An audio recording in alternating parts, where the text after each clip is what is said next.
네,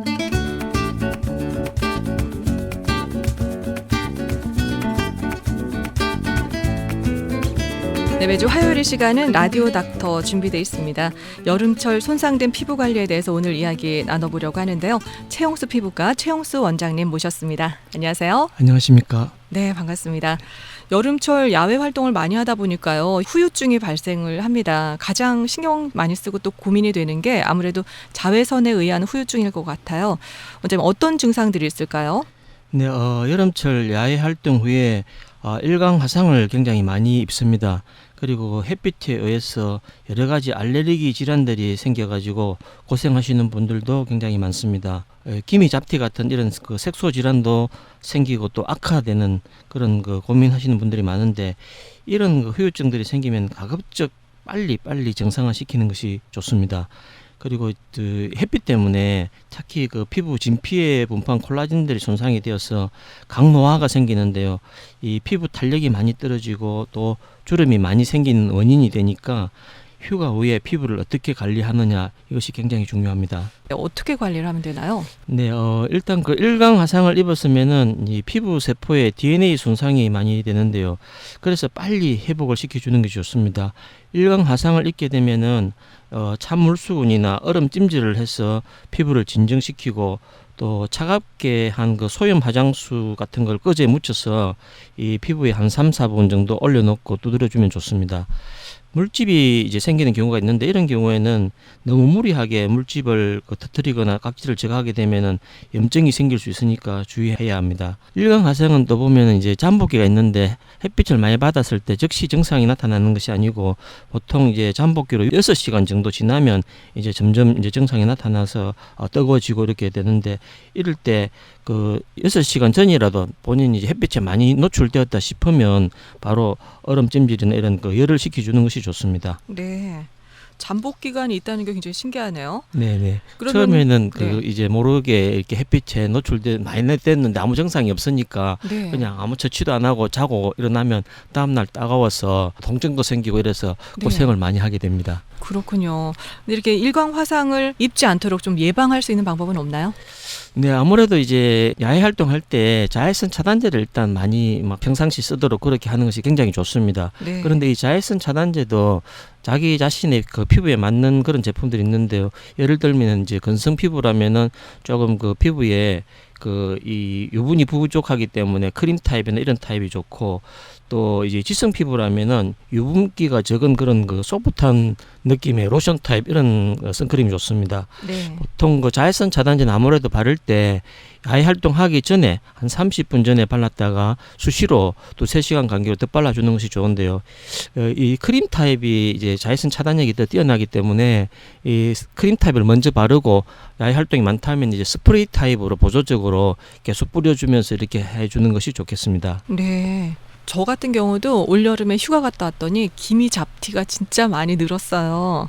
이렇게 기미 잡티, 색소 침착 예방할 수 있는 방법이나 또 뭐 치료할 수 있는 방법이 있나요? 네, 여름철에 이제 햇빛을 쬐고 나면은 피부에 멜라닌 색소가 급속하게 증가되어서 기미 잡티가 또 생기기도 하고, 또 기존에 있던 이런 증상들이 악화가 되게 됩니다. 네. 그래서 이제 그것뿐만 아니고 정상적인 그 피부도 이 피부가 일광 화상을 받았던 부위가 피부가 벗겨지면서 점차 색소 침착이 오기도 하는데요. 이런 경우에 그 자연히 좋아지겠지 이렇게 마냥 이제 방치하는 것보다는 보다 적극적으로 치료를 해주는 것이 좋은데, 심하지 않은 경우에는 이 손상된 피부를 재생시키는 그런 이제 처치 정도만으로도 좋아질 수가 있지만은, 좀 많이 심한 경우에는 이 레이저 토닝이나 이런 보다 전문적인 치료가 필요할 수가 있습니다. 그런 게 또 병행이 돼야 되네요. 네네. 예방이 가장 중요할 것 같습니다. 네, 맞습니다. 그리고 원장님, 여름이 되니까요, 모공이 굉장히 커지는 것 같아요. 네네. 이 모공이 사실 그 넓어지는 원인이 크게 두 가지가 있는데, 네. 하나는 피지 분비가 많아져서 이제 모공이 넓어지고요. 즉 이 모공이라는 것은 결국 이제 피지가 나오는 통로를 모공이라 하는데, 피지가 많이 분비되니까 모공이 넓어지죠. 그래서 네. 이제 특히 그 여름철 같은 경우에는 온도가 1도 올라가면 우리 그 이 피지 분비가 30% 증가한다는 이런 그 데이터가 있습니다. 그래서 진짜요? 여름철에는 당연히 피지 분비가 많아지기 때문에 모공이 넓어지게 됩니다.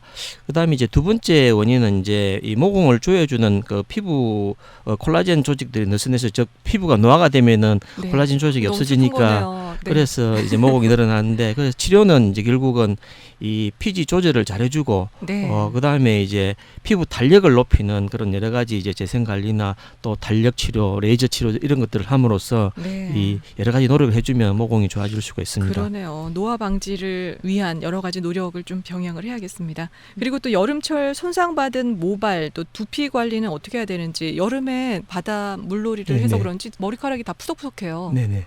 이제 여름철 그 내리쬐는 햇빛에 의해서 이 피부, 얼굴 피부 이런 뿐만 아니고 모발이나 두피도 굉장히 이제 그렇군요. 심한 손상을 입게 됩니다. 네. 그래서 이제 머리카락에 이 강한 자외선을 쏘게 되면은 멜라닌 색소가 파괴되어서 이 탈색이 되기도 하고 네. 또 모발이 건조되고 머리카락 내 단백질도 파괴되어서 이 모발이 끊어지는 그런 원인이 되는데요.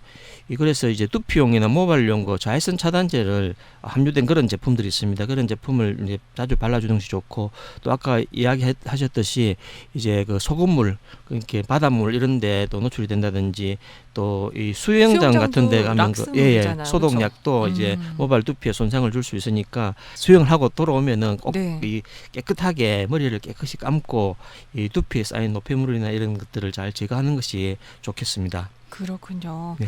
그리고 또 울산 같은 경우는 올해 해파리가 그렇게 많이 출몰을 했어요. 해파리 피부염은 어떤 질환인지 좀 알려주세요. 네, 이 해파리는 그 강장 동물문에 속하는 그 연체 동물인데요. 말미잘이나 산호 등도 해당이 됩니다만 이 중에 그 해파리가 특히 피해를 많이 발생시킵니다. 이 긴 촉수 표면에 그 작은 주머니 같은 그런 그 자포들이 있는데 여기서 이제 그 독소가 들어가 있기 때문에 이 촉수가 피부에 닿게 되면은 거기에 그 쏘이게 되면 이제 자포에 있는 그 독소가 피부에 접촉되어서 국소적으로 이제 그런 그 피부염을 일으킬 네. 수가 있고 빨갛게 막 부어오르고 네네 그러죠. 빨갛게 되고 네. 막 굉장히 따갑기도 하고 그렇게 됩니다. 그리고 이제 전신 증상으로 이제 두통이나 근육통 같은 그런 심지어는 아주 심한 그 호흡 곤란 같은 그런 정신 증상도 야기시킬 수가 있습니다. 해파리에 쏘여서 피부과에도 많이 오게 되는데 네. 이 처음에 쏘이게 되면 이제 함부를 좀 깨끗하게 그 소금물이나 바닷물을 이용해서 일단 씻어내는 것이 좋고 그 이후에 식초나 베이킹 소다 이런 것들로 피부에 남아 있는 그런 독소를 불활성화 시키는 것이 좋습니다. 그리고 이 촉수가 피부에 박혀 있는 경우가 있는데 이런 데는 이 손으로 자꾸 긁게 되면 거기서 이제 독소가 오히려 더 분비될 수가 있어서 네. 이 촉수를 어떤 그 기구를 이용해서 조심스럽게 제거를 하는 것이 일단 좋습니다. 그렇군요. 그리고 일반적인 그런 물이나 이런 걸로 닦아내면은 이제 그 촉수에서 오히려 자극을 줘서 이 독소가 더 많이 빠져나와서 이 자극을 주기 때문에 조심해야 되고요. 네. 그래서 환자의 상태에 따라서 이제 이 피부 증상에 따라서 진통제나 또 항히삼제, 스테로이드 이런 걸 사용하게 되는데 이 아주 심한 경우 즉 그 세균이 감염된다든지 또 호흡 곤란이나 쇼크 증상 이런 게 생길 수가 있기 때문에 가급적 가까운 병원으로 가서 네. 의사의 진료를 받아보는 것이 좋겠습니다. 그렇군요. 네, 식초 바르는 게 도움이 되네요. 식초나 이런 것들이 이제 이런 그 독소를 갖다가 이제 그 희석시키고 잘 닦아내게 할 수가 있습니다. 알코올은 안 되고. 알코올이나 민물 같은 그런 일반적인 정류수 이런 것들이 오히려 그 이 해파리 독소에 따라서 조금 그 해파리 종류에 따라서 차이는 있는데 네. 대체적으로 우리나라에 있는 그 해파리 종류들은 어떤 경우에 이제 해파리는 이제 또 바닷물 이런 것이 또 안 좋은 경우도 있고 거꾸로 있는 경우도 그렇군요. 있지만은 대부분은 이제 우리나라에 있는 해파리는 이런 형태를 취하는데 민물이나 또 이런 그 깨끗한 정류수로 이렇게 씻어내고 해야 될 그런 피부염도 있긴 한데 대부분은 이제 그렇습니다. 바닷물 그리고 네. 식초, 베이킹 소다 이런 게 도움이 된다는 거 네네. 오늘 또 새롭게 알았습니다. 오늘 여름철 손상된 피부 관리에 대해서 전반적으로 알아봤습니다. 지금까지 최영수 피부과 최영수 원장님이었습니다. 오늘 도움 말씀 감사합니다. 감사합니다.